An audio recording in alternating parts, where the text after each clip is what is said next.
Wouldn't normally do these kind of videos, but I thought seeing how it's Christmas and we're all pretty much going to be doing exactly the same thing.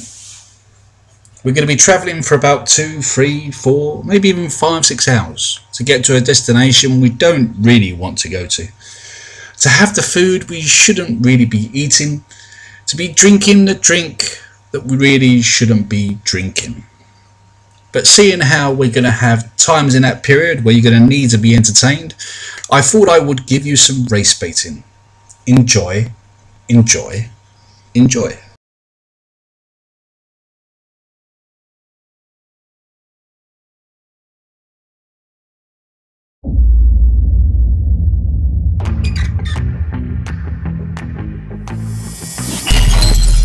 Why do you always make such horrible decisions in horror movies? Seriously? Is this really a thing? It's not cool to split up. Why do you freak out when black people are cast to play white fictional characters? What's the big deal if Idris Elba plays James Bond? Well, to be honest, I don't think I would have an issue with that.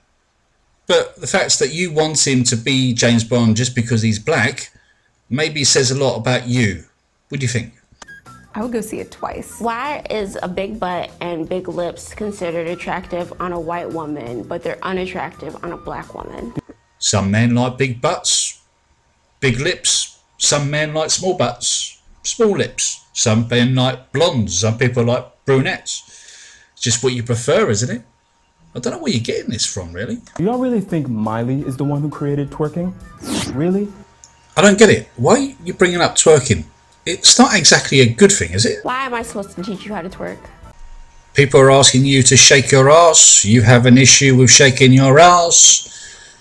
How is this a race thing?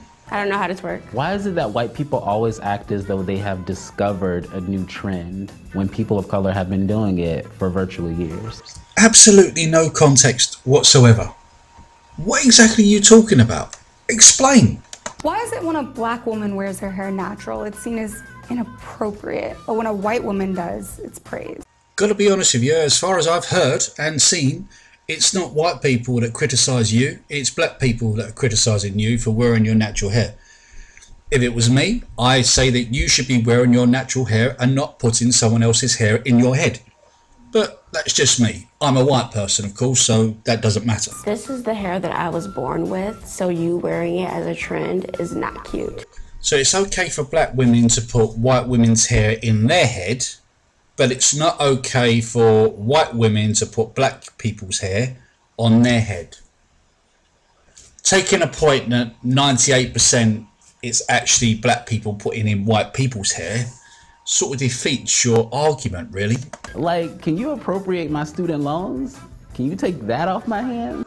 If you truly want to go down the cultural appropriation route, I promise you the other ethnic groups are going to lose really badly.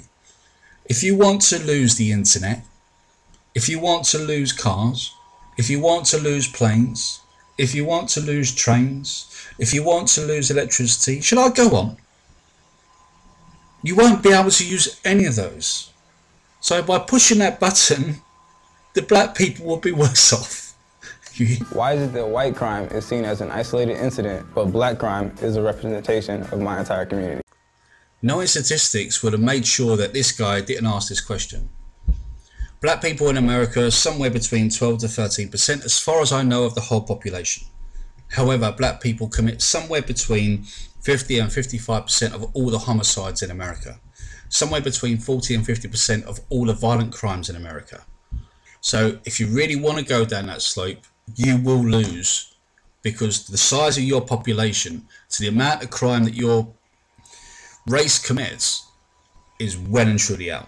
When we see a story on TV about a white serial killer, I don't automatically assume that all white people must be serial killers too.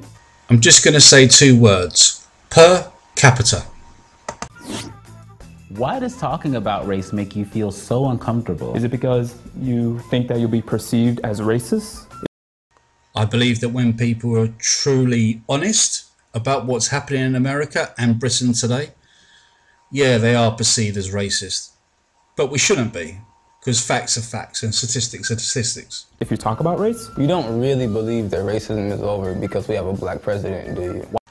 Happy to say that there are white racists out there, just so long as you're willing to tell the truth and say there are black racists out there. Why is it so easy for you to notice when there are no white people around, but you hardly ever notice when there are no black people around? Very simple mathematics. There are more white people in your country than black people. Does that make it clear? Why is your goal to be colorblind? You really need to look at yourself, you know. I'm not being funny. Someone like myself, when I say that I'm colourblind and I don't see the colour of someone's skin, it just purely means that I'm not a racist. And whether I talk to someone whether it's black, white, pink, yellow, it doesn't matter to me. It obviously matters to you though. So who has the problem here? Is it me, the white man, or you, the black woman? There's so many different types of people in the world, yet you can't see color? Why do you want to say the N-word so badly? I don't. Why would I need to? If I don't use it, what makes you think you can? Why do you always want to touch our hair? I am 45 years of age and I can promise you I have never wanted to touch a black person's hair.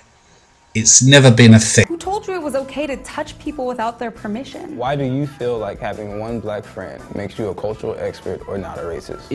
I am curious now, how many white friends have you got? I have to ask that question.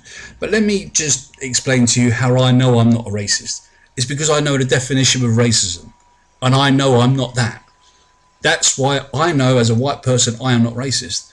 But I'm curious of whether you are though. Is your only black friend comfortable with being the reason why you can't be racist? By that logic, then I'm not racist. I have a ton of white friends. Why do you feel comfortable cursing at your parents? Why do you kiss your dogs on the mouth? How come you can't pronounce black names like Kuvanjane, but can say names like Schwarzenegger, Galifianakis, and LaBeouf just fine? I'm going to group all the answers for those last three questions all at once. Are you taking the piss? Who cares?